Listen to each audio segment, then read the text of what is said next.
Hey, everybody. In this episode of the podcast, we do a quick preview of Phase 4 from the Marvel Cinematic Universe and a deep dive into Wandavision, the critically acclaimed new show from that universe. We hope you like it. See ya. Oh, I'm sorry. Did I break your concentration? Good evening, ladies and gentlemen. Oh, what would happen if your mobile phone killed you? We are tonight's entertainment. I would rather watch Beautician and the Beast. People don't forget.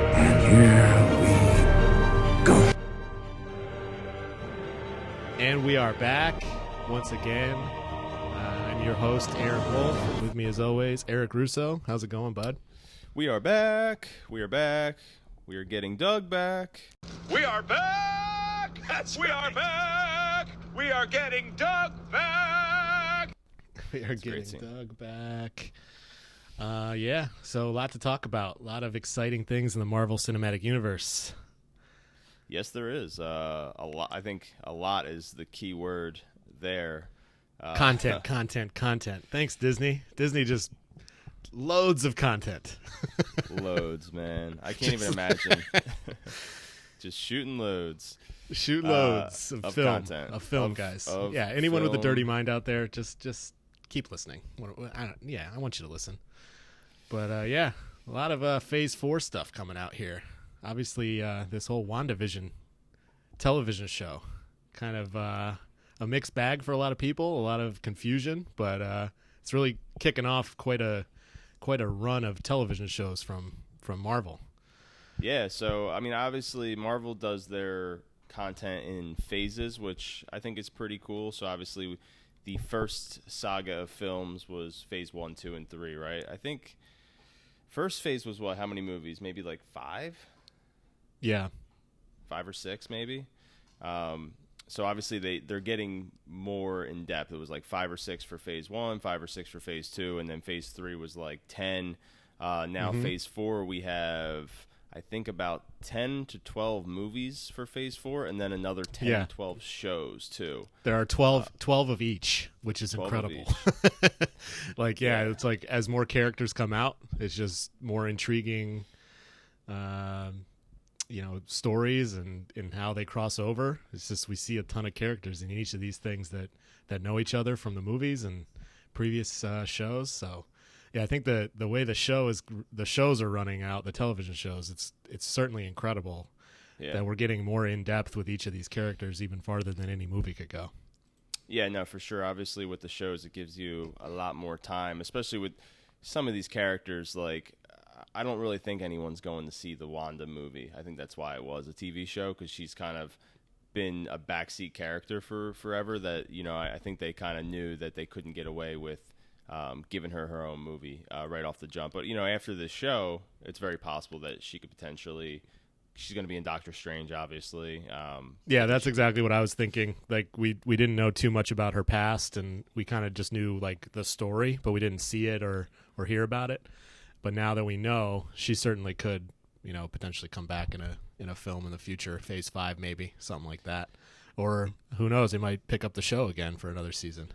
Yeah, I think their main purpose with the shows is to create the next tier of characters that people like. Like, obviously, when the first movies came out, I mean, the first Captain America, I think it made like $300 million worldwide. Like, it wasn't very successful, but what it did was it established Chris Evans as the Captain America you want to see, and kind of builds up this roster of heroes. That way, by the time Avengers came by, people weren't excited that it was an Avengers movie.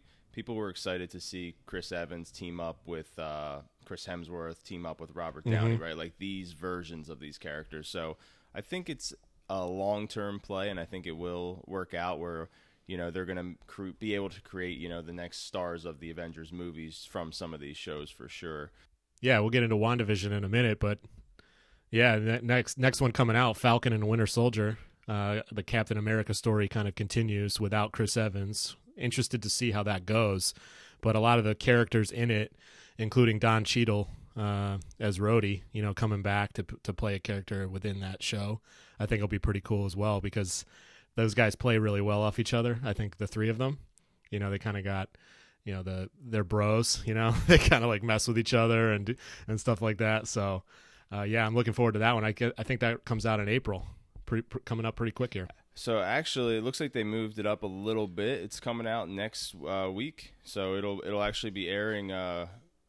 It's March 19th is going to be the first episode. Which Oh, is wow. awesome. So yeah, they had to cram some of this in because 2020 was such a crapshoot with a lot of the premieres getting pushed back for the movies. So I think the show looks good. Again, my biggest fear with the shows is that they are promising that they're going to have importance, right? But I don't necessarily think the show's content will be necessary to watch the movies. Is my biggest fear is that it's, we talk a lot about like filler TV, but like I'm pretty sure they're going to have it so that if your average consumer, your average person doesn't watch these shows, that when they see the movies that they're not lost.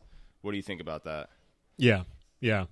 I think there'll probably be some, flashbacks and a lot of that stuff in there to get people back caught up. Even people who like casually watch the movies or not at all. Yeah, if they're looking for a new show, I have a feeling it'll be entertaining. So, yeah, looking forward to that one. And that's cool that it's coming out even sooner. Yeah, no, for sure. Also, it's bringing back the villain from the third Captain America movie, Daniel Bruhl. Yeah, he plays in Inglourious Bastards as the movie star who was a soldier before, killed like 300 people in a couple days. Kind of crazy. He's a good actor. I loved him in Civil War. He's playing. He's awesome. He's playing Zemo again, obviously, and this time he'll be wearing his like actual superhero villain costume. So it should be good. George St. Pierre, he'll be in there. Doing his MMA Frenchness, so he's Captain America. Yeah. Wasn't he in the second Captain America? He's in Civil War. War. Or is he in the? I think it's Winter Soldier. Yeah, he fights Captain you're right. America. Yeah, he was good in that. I like that. Yeah, no, he's a good villain, tough guy. Yeah, so from there, we are moving on, I think, in June. So it looks like these shows are basically just, like, running into each other, which is pretty cool. So you essentially go for March, 6 episodes of that, get a couple weeks off, and then you're right into Loki, which how do you feel about this show? This one I'm super looking forward to because Tom Hiddleston plays just a fantastic character, and every single time he's in a Thor movie or any other Avengers movie, he's been the villain to start, and then just kind of growing as a character. I'm really looking forward to Loki. I'm fascinated by him. Yeah, so they obviously released a trailer for this one. I agree, like he's awesome. I thought the trailer looked very like Thor Ragnarok, like in tone. So I mean, I'm all for that. If it's funny and it kind of stands on its own feet, I think this one will probably be the least connected to any other stories. It does say that, Doctor Strange is going to be connected to it, but that's also connected to like every movie ever made, apparently. So yeah. Yeah, it's hard to not be connected to Doctor Strange at this point just because of all the different universes that he's dealing with. But yeah, I saw the trailer as well. It kind of left you a little bit it's kind of scratching your head, like, what's this going to really be about? It's apparently after Endgame. So Loki, we thought, is gone at a certain point. Yeah. In Infinity War, obviously, but so this is taking it from the scene in Endgame where they travel back in time, and then he grabs the Tesseract and then he disappears with it. So that's essentially wherever he goes is where it's going to pick up from there. So I think it'll be really fun. Again, he's a great actor. I don't know too much about who's actually like directing it, but I have faith that it'll be super entertaining. So from there, we move to July, I believe. What's the next one after that? It's an animated series called What If, and they're taking a play out of a comic series that came out saying, like, what happens if Endgame was different, it ended differently, or what happened if Iron Man didn't become Iron Man. It's that type of premise, but animated. So I'm wondering who they're going to get as to voice some of the characters. I don't know if it'll be a departure from Robert Downey or if Iron Man's in it or anything like that. I think they confirmed that they are using all the actors, which is cool. So, that's awesome. That's incredible. Yeah. And then Jeffrey Wright narrating the series. He's got a cool voice. Jeffrey Wright from Westworld. and many other movies, including Casino Royale, great one. But yeah, I'm interested in animated because what Disney's done with some of the Star Wars, stuff, like Clone Wars and Rebels and stuff like that. Their animated stuff is turning into like really good canon for the universes, and I think that this one will be no different. Yeah, no, I think it'll definitely be exciting. Also, it's always good to have something that's more geared towards kids. Eventually, you have to start getting people on board for these next set of movies. It can't all just be about the people that have been watching them, the older people. So, right. No, I think it'll definitely be good. What do we got after that? We got Miss Marvel. This is one I don't know much about at all. Not familiar with the comic book or any of that. Not sure if you've heard of it or knew much about it. No, I don't know too much about it. I don't even know. I know they've already been filming this one, and I think it's almost done filming. So I'm assuming it comes out either end of this year or next year. They haven't really released too many of these release dates beyond What If, other than right. tentative plans and everything. But no, I mean, again, I'll watch all these shows, provided that give them a try. Yeah, provided that they're not total filler and that there's some consequence and they have some tie into the movies. I'll definitely watch them. At least, like you said, at least give them a shot. But the next one I'll definitely be watching, which is Hawkeye, which comes out sometime this year. Again, we don't have a specific date, just the end of the year, they're saying. Obviously, Jeremy Renner. Looks like Haley Steinfeld from Pitch Perfect 2. Good call out there for my Pitch Perfect friends. But yeah, I will definitely be looking forward to this one too. I just always find it funny that a human being, just a regular human being with a bow and arrow, is an Avenger. I just find that to be the funniest thing ever because how did he get that phone call? It's like the X-Men wouldn't have Jeremy Renner in it because he's not a mutant. He doesn't have anything that special about him. He's obviously very good at shooting a bow and arrow, but he has a bow and arrow too, and they're fighting Thanos. So I just find that to be hilarious. But yeah, his character's great. What they did with him in Endgame, I think, was one of my favorite parts of Endgame. He just became this assassin going around killing gangs and stuff like that. Wow, I hope it's more stuff like that they do. Have you ever seen Galaxy Quest with Tim Allen? Of course. Yeah, it reminds me, when you're talking about that, it reminds me of Guy from that movie, who's played by oh my god, what's that guy's name? He was in Iron Man 2. His name's slipping my mind right now. Matchstick Men. Yeah, you know what? I'm forgetting it too, but yeah, it's such a good movie. But yeah, God, anyway, I'm gonna watch that again. Yeah, his performance in that's very, very similar. He's like, what is this guy doing with all these people? But there's a red thingy moving toward the green thingy. What? Red thingy moving toward the green thingy. I think we're the green thingy. From there, the rest of them are more ones that they haven't released too much information on. So you have Moon Knight, which is coming out next year. Guardians of the Galaxy Holiday Special. That should be amazing. So and James Gunn's writing and directing it as well. So it's basically really going to be another Guardians movie, I'd assume. But I have a feeling it's going to be hilarious. Yeah, they're just going to take and have so much fun with that. Yeah, I'm She-Hulk. all for more Guardians for sure. Yeah, Oh, She-Hulk. Yeah, She-Hulk looks like it's going to be a winner. Is Mark Ruffalo going to be involved in that one?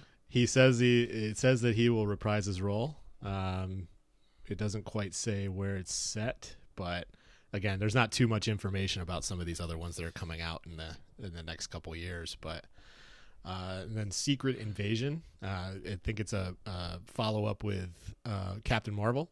Okay. So we got Nick Fury. And then Ben Mendelsohn, who was playing Talos in the Captain Marvel movie. I thought that those characters within that movie was some of the better parts of Captain Marvel. I know you're not the biggest fan of that movie, but just a shape-shifting anything, I think, is always lends itself to some craziness. And they kind of hinted at that in what we'll talk about next, which is WandaVision, right? Yes, sir. So that pretty much wraps up the Phase 4 lineup. So you got about 2 solid years with 12 shows. Again, super excited for all these. My biggest fear is that it ends up being more like the Netflix, Marvel shows that they did, where they were like, oh yeah, this is going to be totally tied to the MCU, and then it ended up just being like a couple references, Or even Marvel did that show. Was it Agents of Shield? Yeah. Right. I never watched one episode, and I don't ever feel like I missed anything with the movies. So fingers crossed that these are a little more tied in, but we shall see. Absolutely. But yeah, so we're going to move on now to so we've been holding off on WandaVision until it got done filming. So we really, with a show like this, I feel like it's hard to talk about too much without getting into spoilers and stuff like that. So if you haven't seen it and you don't want anything spoiled, we'll give some general thoughts, but I highly recommend watching the show to its finale first. But yeah, so this will be our official WandaVision Made for Movies review. Yeah. So just general, what were your expectations going into the show? I didn't have any because I was like, I thought he's dead and she's probably upset. What's this going to be about? Like, where's it going to be, taking place? And then when the trailers hit, it made it even more confusing. So it's obviously going to be, it's set up as Wanda and Vision are in some kind of sitcom, like in many different eras. And my general thought was that it was a really slow starter that really picked up after the first few episodes, got extremely good, had a little bit of a filler type of thing, and then ended well. So I don't know about you. How'd you like it? Well, so my expectations going in, I didn't expect much. Again, I was not really a big fan of Wanda's character in the Avengers. Not that she's like bad, but I don't think she got enough screen time. I don't think her and Vision got enough screen time really together to establish like caring about their relationship too much. Obviously, when he gets killed by Thanos, or she kills him and then Thanos kills him again, it's very, very sad because he's such a great character. But them together, I didn't really have too much interest in. So in that sense, like the show hooked me in pretty quickly early on. Even though the early episodes were slow, I thought they definitely had some intrigue as to what was happening. For me, they kept dropping little hints peaks in the beginning, but they weren't uncovering a lot. I was getting frustrated after the second episode. I was like, is this going to be how it is the whole time? And I was almost about ready to give up on it. Yeah, so and that's the thing too. So we're so used to watching these shows like all in one sitting, right? Almost everything is dropped like in just, you get the whole thing and watch it in one day. So I do like that they're doing these episodic things because it gives you time to think about the episode, talk about it with people, and kind of like at least get excited about what's to come. I personally felt that this show peaks around the halfway point, and then from there, it pretty much to me was like everything everything I was hoping it wouldn't be. It kind of turned into for me. Where oh no, oh no, yeah, we're gonna have a difference of opinion on this one, huh? Yeah, it's okay. We'll have a difference of opinion. I do think there was a lot of good stuff, some stuff that wasn't so good, and it's not that the final episode there was like a lot of bad stuff to me. There was just I thought the writing was pretty poor. Some of the dialogue got a little too silly for me, especially for like an end of the show. But yeah, we'll get into all that. As far as like breaking down the performances and stuff, I did think that she was what's her name? Olsen. Elizabeth Olsen. Elizabeth Olsen. Yeah, I did think that she was way better in this than she was in any of the other movies. But any standout performances for you in this? I mean, Paul Bettany, I think that's how you pronounce it. Like I keep ranking my favorite actors, and like somebody creeps in and moves up a couple spots. He's definitely a fantastic performance in this for me. But I agree. Like it was hard to get a gauge on him because his screen time in the movies was limited, I felt, and it really made me upset in Infinity War that he was like kind of weak and that he wasn't supposed to be weak. So I was bummed out about that. But when he's on, when he's in it, I think he's just great. I really liked the FBI agent who kind of runs the show. I'm forgetting his name real quick. The villainous one? No, the good guy. Randall Park? Randall Park. He plays Jimmy Woo. Yep. He's been in a lot of stuff lately that's been really funny, and he's usually in comedies, but playing a more serious role, he still kind of brings some of his comedic For sure. attributes to it. But yeah, I really like those two guys.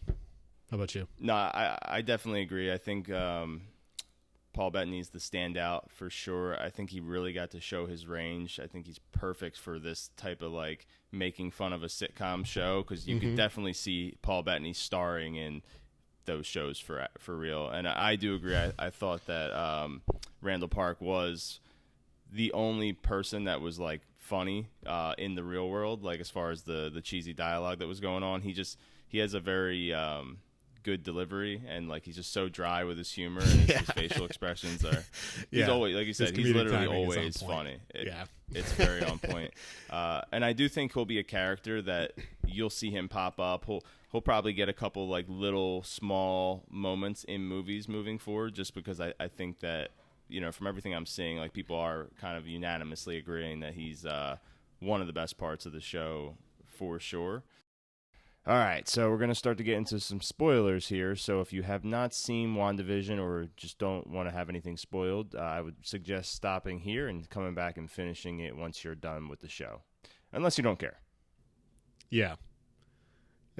It's kind of funny. It's kind of funny, though. We didn't mention Kathryn Hahn, who is one of my favorite comedic actresses from, you know, Step Brothers, from The Goods. Like, she's got the funniest expressions and comments on every movie. And then like she's in this and you're like, I wonder where they're going with this. 'Cause she plays the next door neighbor who's kind of quirky and kind of like, oh, howdy neighbor. How you do? You know, like just kind of weird, but she ends up being the main villain, and it's a role you don't expect someone like her to be in based on her previous stuff, but she's kind of breaking out in this.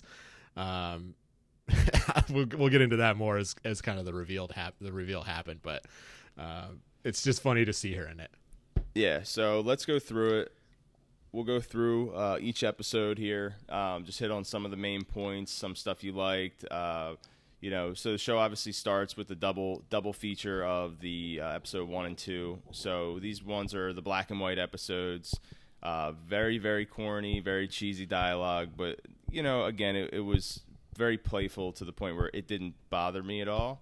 But yeah, just what are your thoughts on how the show starts out with those first two? Yeah, like I said, I thought it was a slow go, and I wasn't sure where they were going with it, but I think that was the point, obviously. Like they were trying to kind of lead you in this, like, what is happening? Like everyone's kind of scratching their heads as to how this is going, but having watched, you know, those shows on, you know, whether it's Nick at Night or whatever, like not like a fan of, like, say, the Dick Van Dyke Show, for example. That's not your favorite show ever. Just kind of knowing that style and how the studio audience would react, and how it was always just like they'd flip a switch and it's literally the same laugh track every single time. I thought that was funny because that's what they used to do. There was no studio, like, it wouldn't be a studio audience. It would be just someone turning a dial for laughter.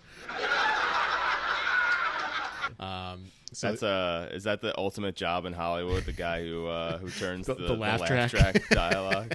I would love to be a laugh track guy. I would do a lot of things for that. Yeah, give me a good salary, I'll take it. But yeah, it's like it was funny also seeing like Vision transform back and forth between his human self and his you know, being Vision self with like all the maroon, and like obviously it's black and white so you can't see the colors, but whenever they would have someone come over, like he would have to turn into just the you know, human version of himself. I thought that was pretty funny. But yeah, it was a little slow for me. I can't lie on the start, just because they were, you know, getting some of that baseline down as to why this might be happening.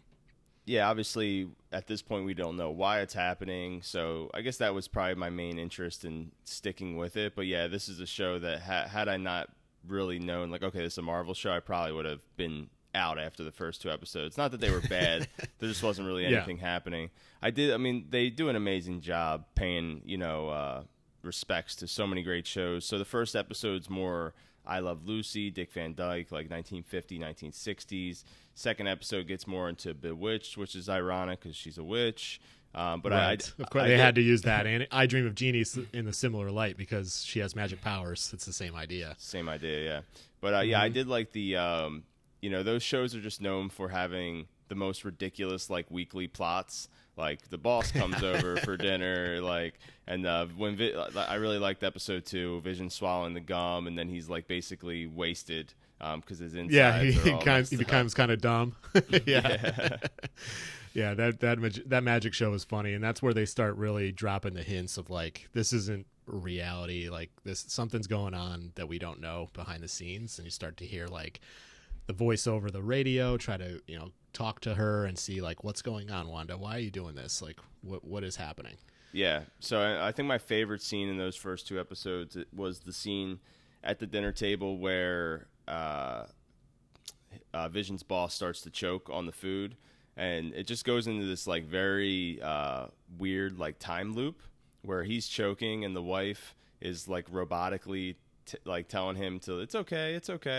I thought that was almost like had like Get Out vibes, or just like really weird, like I don't know, almost like horror elements to it, which it kind of freaked me out. No, which I thought was cool. I totally agree with you, because they even do like, they switch it to like scarier music, and you can see that the camera angles go from sitcom to like close-ups on Vision and Wanda, like seeing their reaction, like they're even sensing it's a little strange, and that kind of makes it more thrilling from that point. Yeah, it's like what is happening.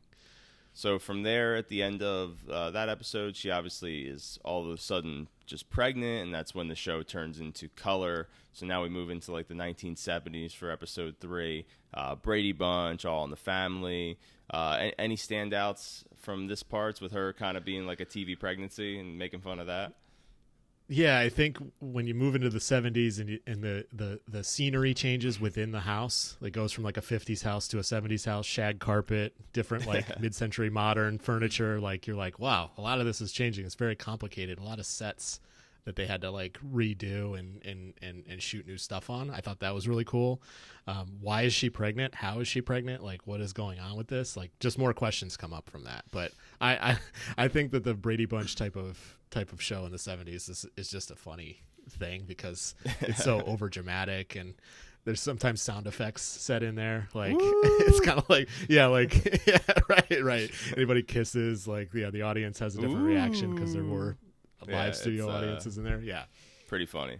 But yeah, so I think this is where we start to figure out so my hunch was that this show was going to be what it ended up being, from the beginning. Mm-hmm. As dumb as I am, like I didn't even put together that the show was called WandaVision because it's Wanda and Vision. I was just like, WandaVision because she's like creating a TV show like that. Like that was my thoughts. And I was like, oh yeah, and Vision's name is in the show too. So yeah, that's how dumb I am. But yeah, you really start to see. So at the end of this episode, obviously she gives birth to the twins.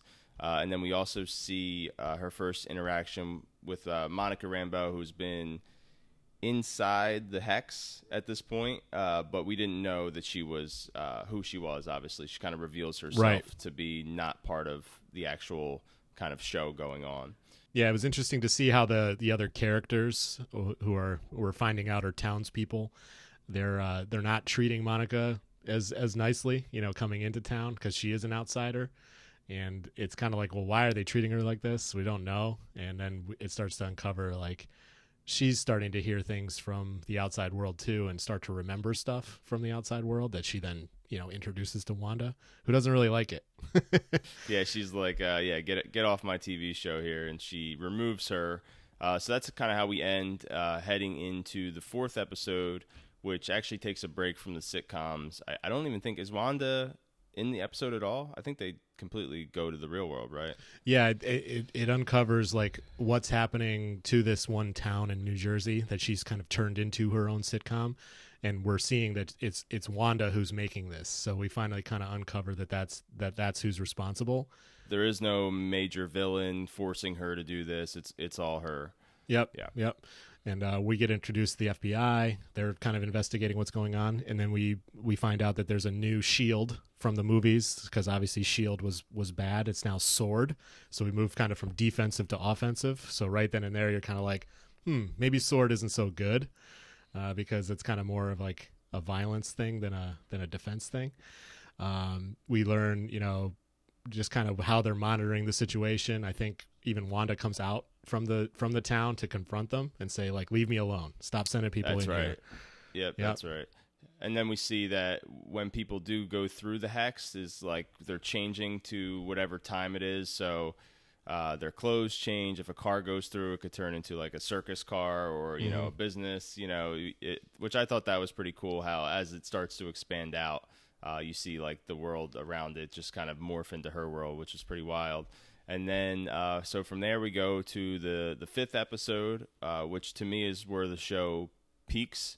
I thought it was the most interesting. So fifth episode, I believe it's like the 80s, 90s, right? What shows were they referencing for that one? Yeah, I'm pretty sure it was something like a Full House style. Which is funny, right? Family Ties, kind of Growing Pains. Like, yeah, Michael J. Fox in a sitcom in the 80s, like before he hit it big. I also think it's just funny that like Olsen obviously has Mary-Kate and Ashley are her two sisters. So it's just funny that, you know, she's in a Full House parody at this point. But yeah, so basically the whole episode is her just raising the twins with Vision, and Vision just super confused as to why the twins are already, you know, what, 4 or 5 years old at this point. Yeah, they're growing up very fast. Everyone's questioning it. I think from the outside, we still get some outside stuff. Like Darcy from the first Thor movie is back, played by Kat Dennings.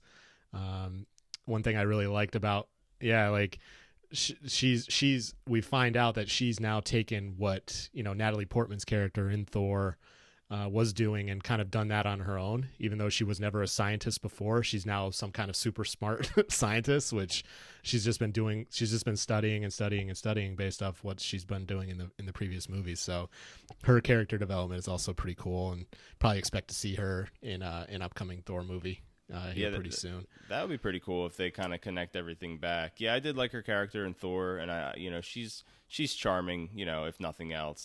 She's got the comedic little light, you know, one-liners that make people laugh. So I just see when I watch her, I just think a 40-year-old virgin, though. Is it true that if you don't use it, you lose it? Is that a serious question? And I just can't get that out of my mind. But something you said, like when the hex kind of grows and takes over different things, that it changes the physical nature of those like the cars and the buildings and the stuff like that. What was crazier is that it also changes like the mind of whoever's caught in there. Like if you're an outsider going in, you become like, she became a carnival barker, Kat Dennings. Like she had this whole get up on, and she didn't know who Vision was. Like she completely forgot. She thought he was like creeping on her. I thought that was pretty funny. Yeah, that was funny. But yeah, it really shows how powerful that is. Episode 5 ends with what's it called? With Evan Peters. Yeah, so Evan Peters shows up as Quicksilver, her brother, who obviously died in Age of Ultron. But to me, this was like the coolest end of episode teaser, because Evan Peters, for those of you who don't know, actually plays a different version of Quicksilver in the Fox X-Men universe, so which has never been connected to Marvel. They haven't owned the rights, but they recently do own the rights, so now they have the rights to technically use that character. So we're kind of left wondering at this halfway mark, is this the actual Evan Peters, you know, Quicksilver from those movies? Is it something else entirely? So what were your thoughts when you saw this? I thought this was a pretty cool twist. Yeah, first going back, like he's by far the best part of the X-Men movies. Yeah. Like those horrible pieces of garbage besides First Class and Days of Future Past. Days of Future Past is awesome. But X-Men like Apocalypse and then Dark Phoenix, like, oh my god, dumpster fires. Just save yourself some time and never watch those again. And Fox, if you could just delete those would be good. But yeah, no, like it definitely opened my eyes like really wide. Like, oh crap, like that's cool. Like maybe they're gonna cross over, bring some cool X-Men stuff in there. But why is he there? Like, yeah, like he definitely died. Her brother really died in a movie several years prior to this. So I thought it was cool, and it left me wondering like what the heck's gonna happen. For sure, it had me very excited, and I think this is where the show for me loses me a little bit, because there really was no. So we find out later that there's no reason for Evan Peters to be in this. He's just another person in the town, which we will get into for the finale. We find out who he actually is. But yeah, to me, like it's just kind of playing with the audience, and you know, people can say it's like a cool, you know, little call to those other movies, but to me, you just can't do that because everyone's so excited for the X-Men to join. So to kind of like tease people with like, oh, this could be him, and then it's like, no, it has nothing to do with that at all. Kind of pissed me off, and I was like, oh, I got excited for like literally no reason at all. Which episode 6 with the Halloween special pretty much deals with Wanda wondering, is this my real brother? Is this a fake brother? What do you think about the Halloween special, which was like the Malcolm in the Middle spoof, pretty much? Yeah, I thought it was cool because this is where she really, broadens the hex, which is like this little world that she's created. Takes over a huge other chunk of the area, and just kind of it shows how powerful she is. She does that to save Vision, right? Like because he's dying outside the hex, he walks out. Yeah. So Vision, even though he's what we find out to be made up later, but he still has his own intellect and his memories. So he reaches the edge of the hex, but as he leaves, he starts to get pulled back in, which kind of leads you to believe like, okay, yeah, he can't escape this area. So if he leaves outside of it, he's gone. But yeah, she does that to keep him in and keep the other guys out, and she takes over a ton of other FBI agents. And that seems pretty wild. Yeah, I had my jaw open on that one. I was like, wow, it kind of shows the power of. It's all tied back to that Infinity Stone that gave her powers, basically. So, yeah, I thought that was cool. I thought it was weird that Evan Peters wasn't actually Quicksilver, and like you quickly find that out, but. Yeah, I kind of started to see like at this point they're getting into a little bit of filler, which for a limited series, I don't know how much filler you really should have in something like that. So I don't know about you. I don't. Yeah, I hate filler. I'm not a fan of it. Now, if you're doing a 24 episode show, like it's okay to have filler, but then I think back to shows like The Office, and I'm like, there really isn't much filler. Great shows don't have filler, is how I feel. But when you're doing, this show is designed. Most of the Marvel ones are going to be 6 hours. They said whether it's 6 episodes or 10 episodes, it's all going to be about 6 hours of content. So tell your story. If it's not a 6 hour story to tell, make it 4 hours. Like no one's going to complain if it's 8 30-minute episodes versus 9. You know what I'm saying? Yeah, right. So yeah, so I guess I'm with you on that one. Yeah, so we move into episode 7, and at this point, I was loving the show. As far as like a score out of 10, I was probably like an 8.5, 8 to an 8. With expectation that it was going to go higher. My fear was at this point, my fear was that I had the show pretty much predicted that Vision was not real. This was all in her mind, and it's going to end with her releasing everyone and Vision dying, which is like, all right. I hope there's more to it than that. So episode 7, which is called Breaking the Fourth Wall, because she's talking to the camera, which we just talked about. The Office. It pays respects to Modern Family in The Office. Yep, that kind of interview show where the characters are getting interviewed by someone we don't know who. We do find out in The Office. Spoiler alert. But if you haven't watched that by now, what are you doing? Yeah. But anyway, I felt like episodes 7, 8, and 9 were almost like one episode. Like, okay. We find there's a big reveal. We find out that Catherine Hahn's character Agnes is actually the main villain. She's a witch from literally Salem, Massachusetts, Salem witch trials. I didn't like episode 7. I didn't hate it like that bad, but and that's why, like I said, it was like a filler episode. But we had to reveal it somehow. But then it's basically just a fight between Wanda and her through the end. But episode 8 kind of explains why Wanda's there. So like we finally understand the whole backstory. But what I thought was actually really cool about episode 8 is that we get the backstory of how she became imbued with her powers, because we didn't know that before. Like we saw her as a young child. We saw her as a teenager getting, infused with the Infinity Stones powers and all that stuff. So I thought that was neat that they kind of uncovered some of that stuff about her character. Yeah, so these were where most of my issues with the show come in. So episode 7, I was not a fan of it all. I thought the Modern Family stuff was terrible, like not funny at all. The Vision Office style interviews was funny, but they really didn't lean too much into that. So basically the plot's just like Vision and what's her name? Kat Dennings. Kat Dennings just driving around, stuck at red lights, like nothing's happening. And obviously it does end with like the big reveal, and it's like super cheesy. Agnes starts singing like it's Agnes the whole time. Messing up everything. And it was just really losing me. I thought it was like I really thought they were messing with me. Like I wrote it down. I wrote it down in my diary. Veronica told a very funny joke. I thought you were kidding. I thought it was a joke. I even wrote it down in my diary. Veronica had a very funny joke today. I laughed at it later that night.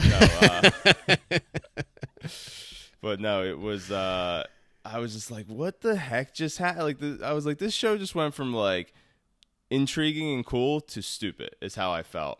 For me, anyway. You say you didn't like it. You didn't like it. I didn't like that twist, and I just from there I was like, all right, well, there's 2 episodes left. Like they just kind of sucked the wind out of my sails. So hopefully. Hopefully it can recover is what I was hoping. And episode 8, I agree, was like a good episode. The placement to me was terrible. So that episode, while the content was important, I think could have been spread out or come early, because to drop that episode with only 1 to go really left no time to resolve, a lot of the stuff they had set up. I just didn't understand. Like they literally, episode 8 doesn't progress the plot at all, right? Except at the very end, the post-credit teaser on episode 8 shows the White Vision coming. But yeah, no, I agree. It was a much better episode. Yeah, it's Vision's body, but re-imbued with some kind of energy from Wanda that they were able to harness. So basically, Vision is back, which I kind of like, because if there is a way for him to come back into the series at all, or into any of the upcoming movies or anything like that, I think it's nice. Again, people dying in movies, they seem to always come back. I'm thinking about Chris Pine from Wonder Woman right now, but the Emperor from Star Wars. Oh, what'd you do that to us, man? See, this is where me and you will disagree on the death. I think that Vision's death was so important and so impactful for the Avengers and that movie. I think for stuff to be important and matter when you're watching it, things have to be permanent, right? Like you can't just keep bringing people back. Like just because you like the actors and stuff, do stuff like this where this made sense to have his inclusion more than most things make sense to bring people back after they die. So, but to bring them back again, and now we're gonna, I'm assuming, get some storyline with Wanda and White Vision, and will they connect? Because it's kind of him, kind of not. I don't know. I think that story has been told. Yeah. I agree with you to some degree. As far as a show, like wrapping up a season, I thought that the last episode had enough action in it for me. So like enough fights, enough good, special effects, kind of like what you expect from a Marvel movie, like, a lot of fighting and things getting resolved by the end. And in the end, of course, what happens? Just like you thought would happen, everything goes back to pretty much normal, and Wanda kind of escapes and becomes Dexter. I thought that was pretty funny, except in a little bit of a better way. Yeah, Lumberjack Dexter, yeah. So the finale, obviously, we just watched this, so it's very fresh. But yeah, I did have a few issues with it, to say. So one feeling I started to get, and I saved this to talk to you on here about it, was one of my favorite comic book stories is Dark Phoenix.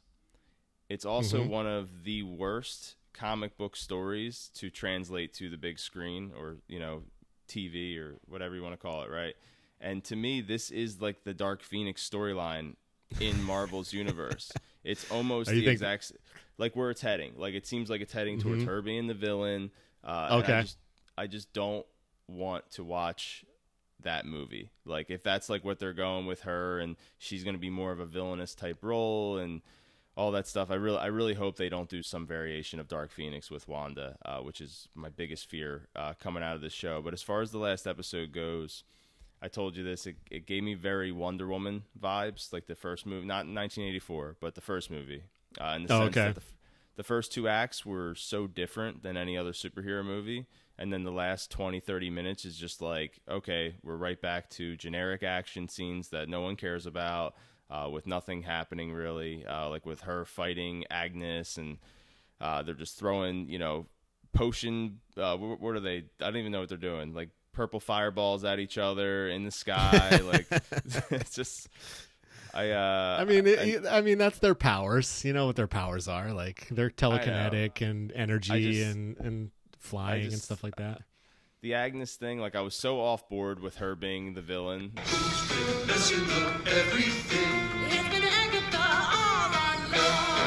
Like that, them fighting, I was like, if this doesn't end soon, like I'm about to go watch Remy Malek dig holes again in the little things. How's the trunk space?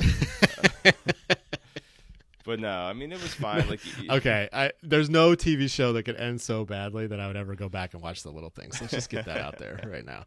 But yeah, I mean, I guess we'll have a rare difference of opinion on this. Totally fine. I thought it was decent action, and it's kind of like there's still some mystery to it too. The way it ends, like where did White Vision go, and where is Wanda learning these spells? And in a post-credit scene of the very final thing they shot, I guess, was her hearing her fake sons like, "Hey, where are you, Mom?" Like she's gonna be trying to recreate that, and it's cool that those kids had the powers. I thought that was neat that they tied that in, but yeah, it's setting up that there's gonna be a lot more from this storyline coming. So I'm sure you're thrilled. I am so excited. No, I mean, so the last episode to me. Obviously, the show has a lot of corny dialogue, but it's done in a respectful, like intentional way, kind of like making fun of the shows that came before it. What I had a problem with is the last episode, which is not. I didn't feel that it was making fun of like old TV shows or anything. There's a couple moments. You have Evan Peters' character. We find out is someone in the town. His name is Ralph Bonner. And Monica Rambeau finds his like name tag because he's kind of like watching her while the main fight happens, and she's like, "Your name's Ralph Boner." You're Ralph Boner? Boner. Ralph Boner, and he's like, "That's not my name." I'm just like, what the heck is going on this show? Like, I just can't. I can't do stuff like that. You lose me so quick. Like, you're trying to have this like serious big battle fight, and you're mixing in these moments that. It'd be one thing if they were funny, but they're not. And then you have the they weren't funny to you. I laughed when like the one guy says you don't have the vision. Like, oh my God. Like, ha ha ha. Yeah, I get it. That's kind of cute. Yeah, so that was going to be what I brought up next. Is this the guy from Sword, right? Like he was the whole show. He was like a dick, but he didn't seem like a bad villainous person. And then all of a sudden, this last episode, he's speaking in monologue all of a sudden. I have a vision. See what I did there? I used the word vision because it's his name, and it's also what I have. But no. This is art. Get it? This is art. Get it? Yeah, get it? But yeah, I thought the funniest thing, though, is out of nowhere, he rolls into town for the finale, right? He comes in his Humvee. And he just gets out of the car and just shoots at the little kids. I was like, this guy has done nothing villainous this whole show, and now all of a sudden he's literally unloading his gun at children for no reason at all. And I was just like, all right, well, I guess that makes sense. We're actually gonna let this happen. So this is actually happening. We're gonna let this happen. Yeah. There's gonna be a drop right there. And now I'm sweating. So overall, let's go overall. He came out of nowhere as a bad guy. Like you could kind of tell like he wasn't exactly above board, but he wasn't as evil as killing kids. Yeah, I agree with you on that one. And don't get me started on Monica Rambeau just randomly getting powers the second time in the Hex, and now she's absorbing bullets and they're flying through her. You're losing me, guys. You're losing me. No, they got to set that up because she's going to be involved in a Captain Marvel thing pretty soon. That's the other post-credit scene, is that she talks to one of those changelings from Captain Marvel. So that's the worst acted scene in the whole show too. She's like, "Where does this guy want to talk to me?" And he goes, "Up there." And she goes, "There?" And she looks up at the sky with this like I thought, because they're in a movie theater, so I thought there was like someone up on the balcony, but no, they were talking about outer space. Yeah, very, very, very, very directly well done. But yeah, so you could see I'm getting angry. So you hated about it. this show. I get it. No, I didn't. You're not going to give I it as didn't good a hate it. ranking as positive. No, like obviously the first 6 episodes have, their merit. Like you said, it'd be an 8.5 before the last 3. But what would you give it your official made for movies So review overall, on WandaVision? And I don't want everyone to think that I just hated the show and the whole thing, and I'm like mad about watching it. I did feel like it wasted my time a little bit, which I always hate, but it just mostly angered me because it had so much potential to be great, and I just thought it ended up being very like a formula Marvel movie, and I've had felt that they were getting away from kind of breaking the mold of what they've done 48 times. So I think I'm gonna go with a 7 out of 10 overall. What is your score? So for me, it's like what I come to expect from a Marvel or a Disney Marvel production. So I give it an 8 out of 10. The filler episodes don't anger me as much, and the action at the end, some of that stuff doesn't anger me as much. So 8. Yeah, so pretty simple math here. You're at a 8, I'm at a 7. So our official made for movie score is going to be a 7.5 out of 10 for WandaVision. So what I will say, as far as recommendations, if you like the movies and you're just on board with all things Marvel, definitely watch the show. If you're one of those people that just watches the Avenger movies, probably skippable, for me anyway, and I think Wolf would say probably worth a watch if you're not busy. Is that about right? Yeah, I think the way they shot it and the way they incorporated all these different old styles of sitcom and stuff like that is just cool if you're like a cinephile. Like if you like movies and you like TV, you'll be intrigued, and especially if you know a little bit about the story. But if you don't, it could be a good intro to get you kind of looking back. Like maybe I should go back and look at some of this other stuff, and could get you involved. So yeah, I'd say go watch it. Or don't, whatever. Not a big deal. No, I'm just kidding. But yeah, could have been worse, I'd say. But yeah, I think that pretty much wraps it up. You got anything else? No, that's it for this one, guys. We appreciate you listening, and we hope you liked it. See you later. Thank you guys for listening to the Made for Movies podcast. We really hope you enjoyed this episode. Please feel free to send us your thoughts and opinions on these movies that we've discussed, your rankings, any movies you want to see, any movies you'd like us to review. Please shoot us a note. You can find our info on our website, which is madeformovies.com, our Instagram, which is Made for Movies Podcast. And we really hope you liked it, guys. Have a great day. See ya.